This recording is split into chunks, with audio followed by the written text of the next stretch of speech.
ప్రతి దినము దేవుని సన్నిధిలో దేవా నీ కృపావతితో నన్ను బలపరచుము, దినమెల్లా మేము సంతోషించలాగున ఈ వార్తను మాకు దయచేయమని ప్రార్థించి ఒక దినాన్ని ప్రారంభిస్తున్నాం. నేటి దినపు వాగ్దానముగా కీర్తన 50:15 ఆపత్కాలమున నీవు నన్ను గురించి మొరపెట్టుము, నేను నిన్ను విడిపించదను, అప్పుడు నీవు నన్ను మహిమపరచదువు.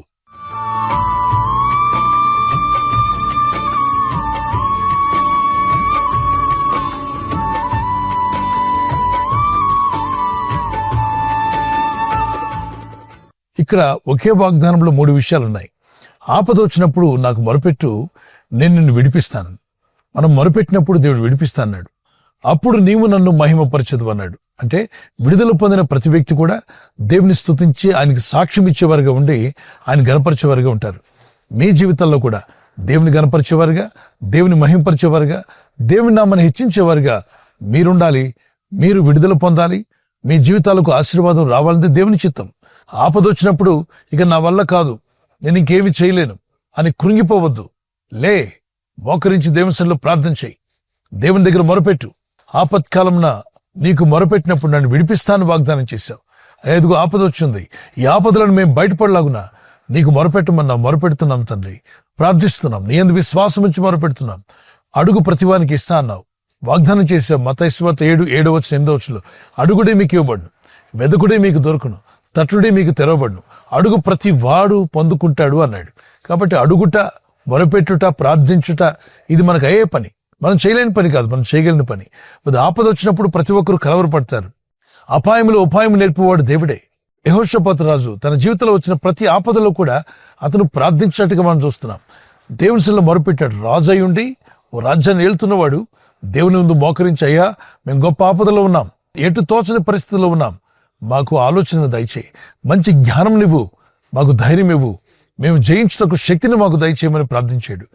పరిశుద్ధ గ్రంథంలో దావీదు కూడా తాను రాజు అయినప్పటికీ ప్రతి విషయంలో ప్రార్థించేవాడు, దేవుని దగ్గర మొరపెట్టేవాడు. యుద్ధానికి వెళ్ళేటప్పుడు కూడా, ఓ దేవా ఈ యుద్ధము చేయమంటావా వద్దంటావా? శత్రువులందరూ కలిసికట్టుగా మా మీదకి కీడు చేయడానికి వచ్చేస్తున్నారు, నీ సహాయం నాకు కావాలి, నన్ను ఏ దిక్కును నిలబడమంటావు, యుద్ధానికి వెళ్ళేటప్పుడు ఏ దారిలో వెళ్ళమంటావు, ఏ మార్గం గుండా వెళ్ళమంటావు? ఈ విషయాలన్నీ దేవుని దగ్గర అడిగేవాడు. దావీదు సుబుద్ధితో ప్రవర్తించడని, ప్రతి విషయంలో వివేకం కలిగి ప్రవర్తించడని, భక్తి కలిగి ప్రవర్తించినట్టుగా మనం చూస్తున్నాం. మన జీవితాల్లో కూడా భక్తి కలిగి, వివేకంతో, సుబుద్ధి కలిగి జీవించినప్పుడు దేవుడిచ్చే జయాలు, దేవుడిచ్చే జవాబులు మీరు పొందగలుగుతారు. ఇక్కడ దేవుడైన ప్రభువు అంటున్నాడు, ఆపద వచ్చిందా నాకు మొరపెట్టు, నేను విడిపిస్తాను, అప్పుడు నీవు నన్ను మహిమపరుస్తావు. ఈ ఆత్మీయ యాత్రలో ఆపదలనే వస్తూనే ఉంటాయి. ఆపదలు చూసి కృంగిపోవద్దు, కానీ ఆరాధించి ప్రార్థించి ప్రభు దగ్గర మొరపెట్టి దేవుని దగ్గర వేడుకుంటున్నప్పుడు ఆయన మనల్ని తప్పక విడిపిస్తాడు, మిమ్మల్ని విడిపిస్తాడు. మీ ఆపదలో నుండి ప్రభు మిమ్మల్ని అందరినీ విడిపించునుగాక. అప్పుడు మీరు దేవుణ్ణి మహిమపరిచేవారుగా ఉండండి. దేవుడిచ్చే సహాయం పొందుకొని దేవుణ్ణే మర్చిపోయే వాళ్ళు అనేక మంది ఉన్నారు. అట్టివారుగా మనం ఉండదు, కానీ దేవుని సన్నిధిలో ప్రార్థించి ఆయన చేసిన మేళ్లను దేన్ని మరవద్దని వాక్యం సెలవిస్తుంది. 103వ కీర్తన 3:4 యెహోవా యందు భయభక్తి కలిగిన ప్రతి ఒక్కరితో ప్రభు చెప్పిన మాట, ఆయన చేసిన ఉపకారములు దేనిని మరవద్దు. మన ప్రాణంతో కొన్నిసార్లు మనం మాట్లాడుకోవాలి, నా ప్రాణమా ఆపద వచ్చినప్పుడు కృంగిపోవద్దు, దేవునికి ప్రార్థన చేయి. మరి దేవుడు చేసిన మేళ్లను మర్చిపోవద్దు, తప్పనిసరిగా ప్రకటించి దేవుని ఘనపరచు, ఆయన మహిమపరిచే వరకు ఉందాం. లూకాసు సువార్త 17:10 10 మంది కుష్ఠరోగులు ప్రభు యొద్దకు వచ్చి స్వస్థపరచమని వేడుకుంటే ప్రభు అంటాడు, మీరు వెళ్ళండి, యాజకుని మిమ్మల్ని మీరు కనపరుచుకోండి అని ఆయన సెలవీయగా వెళ్తున్న మార్గంలోని 10 మంది స్వస్థత పొందారు.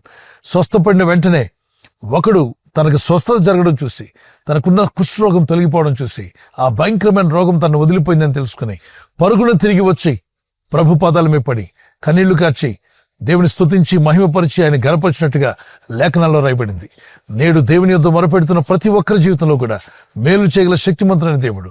ఆయన నీకు మేలు చేసినప్పుడు ఆయన చేసిన ఉపకారాలను మర్చిపోయే వ్యక్తిగా ఉండొద్దు, కానీ ఆయన గనపరిచే వ్యక్తిగా, ఆయన మహిమపరిచే వ్యక్తిగా ఉందాం. ఎన్నో ఆపదల్లో ఎంతో మంది పరిశుద్ధ గ్రంథంలో పాత నిబంధనలు కావచ్చు, క్రొత్త నిబంధనలు వారు మొరపెట్టుకునగా ప్రభు వారిని విడిపించి వారిని బాగు చేసి వారిని స్వస్థపరిచిన విషయాలు లేఖనాల్లో స్పష్టంగా మనకు కనబడుతున్నాయి. మీరు కూడా ఈ వాగ్దానం పట్టుకుని ప్రార్థిస్తుండగా మీరున్న ఆపదల నుండి, అపాయంలో నుండి ప్రభు తప్పించి, విడిపించి, రక్షించి మిమ్మల్ని బాగు చేయనుగాక. చిన్న కీర్తన పాడుకుందాం. పిలిచిన పలికి దేవుడవు, తలచిన తరుణని కాచెదవు, అడిగిన వారికి ఇచ్చెదవు, ఆపదలు తప్పించెదవు. పిలిచిన పలికి దేవుడవు, తలచిన తరుణుని కాచెదవు. అడిగిన వారికి ఇచ్చెదవు, ఆపదలు తప్పించెదవు. నీకే నారాధన యేసయ్యా, నీకే నా స్తుతి ప్రార్థన.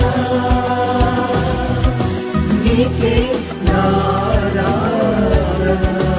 యేసయ్యా, నీకే నా స్తుతి ప్రార్థన.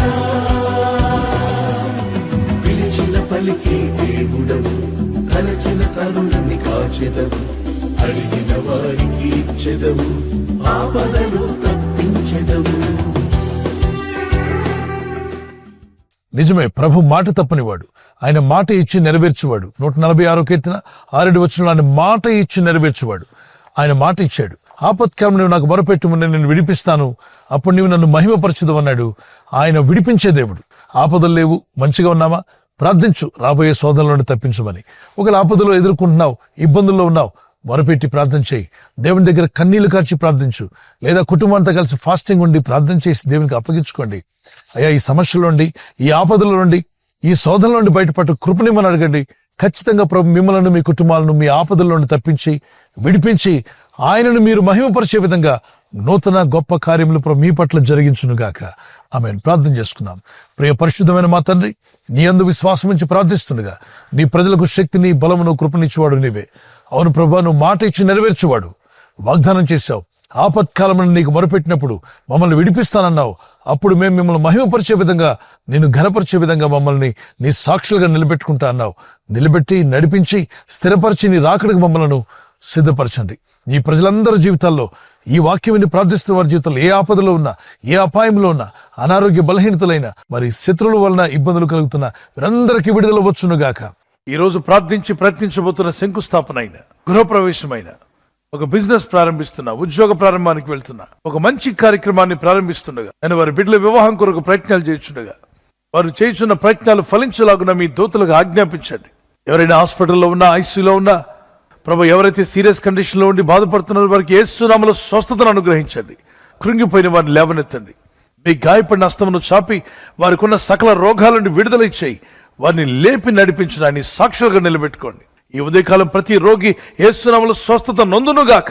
తండ్రి, ఈ దినం ఎవరైతే ప్రయాణమై వెళ్ళబోతున్నారో, అది రైలు మార్గమైనా, ఆకాశ మార్గమైనా, బస్సుల్లో, వాహనాల్లో ఎక్కడ ప్రయాణం చేస్తున్నా, రోడ్డు మార్గంలో ఏ వాహనంలో వారు ప్రయాణం చేస్తున్నా, నీ ప్రజలకు కాపాడే దూతలను పంపండి. వీరి ఆపదల నుండి మీరు తప్పించబడి విడుదల పొంది నిన్ను మహిమపరిచేవారుగా నీ సాక్షులుగా నిలబెట్టి వాడుకోమని యేసు క్రీస్తు పరిశుద్ధ నామములో అడిగి వేడుకుంటున్నాను నా పరలోకపు తండ్రి. ఆమేన్, ఆమేన్. ఈ వాగ్దానాన్ని మీతోనే ఉంచుకోకుండా లైక్ చేయండి, షేర్ చేయండి. అనేకులు ఈ యొక్క ఛానల్ సబ్స్క్రైబ్ చేసుకోమని తెలియపరచండి. సబ్స్క్రైబ్ చేయని వారు కూడా సబ్స్క్రైబ్ చేయండి. God bless you. ప్రభు కృప మీకు తోడే ఉండుగాక.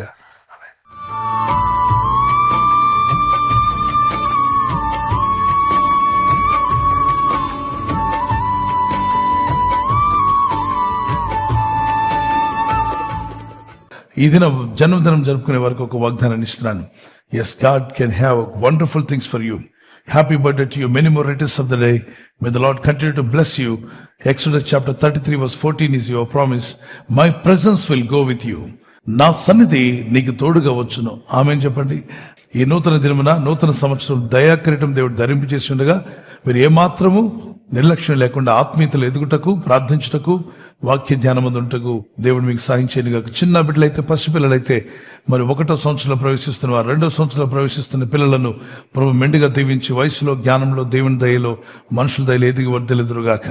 పెద్దవారు ఎదిగిన వారైతే మీకు మంచి ఆయుర ఆరోగ్యములు అనుగ్రహించి, దీర్ఘాయుష్నిచ్చి, ప్రభు కృపలో మీరు వర్ధిల్లుటకు పరిశుద్ధాత్ముడు దేవుని సహాయం మీకు కలుగునుగాక. God bless you with this word. మరి యానివర్సరీ జరుపుకునే వారికి we wish you all the best. Happy wedding anniversary. Many more returns of the day. God bless you. మీరు ప్రభు రాకడ ఆలస్యమైతే silver jubilee, golden jubilee, platinum కూడా జరుపుకునే కృప దేవుడు దయచేయనుగాక.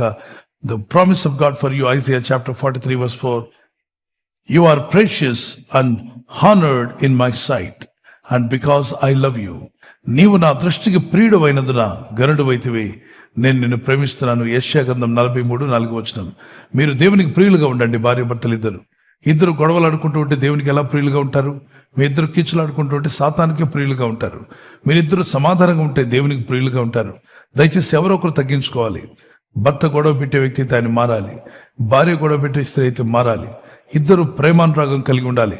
మీ ఇద్దరి మధ్యలో ఐక్యత, అనురాగం పెరుగును గాక. దేవునికి సాక్షులుగా జీవించుదును గాక. God bless you. ఈ ఛానల్ మీరు సబ్స్క్రైబ్ చేసుకోవడం వలన 2 పనులు జరుగుతున్నాయి. ఒకటి, సువార్త జరుగుతున్నది, ఆత్మలు రక్షించబడుతున్నాయి. రెండవది, పేదలకు, అనాథలకు ఈ ఛానల్ ద్వారా సహకారం అందించడం జరుగుతుంది. మనం సబ్స్క్రైబ్ చేసుకోవడం వలన అందరికీ సహాయం చేసిన వారమవుతున్నాం. ఖచ్చితంగా ఈ యూట్యూబ్ ఛానల్ ను సబ్స్క్రైబ్ చేసుకొని బెల్ బటన్ ను క్లిక్ చేయండి. మీకు వెంటనే మెసేజెస్ పంపబడతాయి.